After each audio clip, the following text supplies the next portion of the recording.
Isla Mujeres is a Mexican island in the Caribbean Sea off the coast of Cancun. John TV stayed at Isla Mujeres Palace, the premier couples-only resort on the island. The palace makes for a romantic getaway with bathtubs for two and gorgeous sunsets. Relaxation is at the top of the list of things to do, with plenty of time for dining and water sports. Arrival by their private yacht to their own dock makes for a perfect entrance to this secluded resort. You never have to leave if you don't want to. Weddings are popular here, probably for that reason. Walking distance from the resort is the Turtle Farm, a government-sponsored hatchery for endangered sea turtles.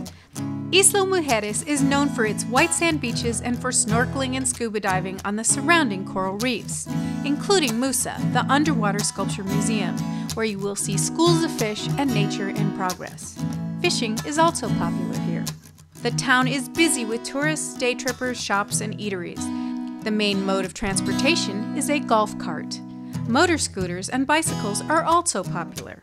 The town is colorful with brightly painted buildings, hotels, and souvenirs. The best part of leaving the comforts of the resort was to have a fish taco with a cold beer by the beach.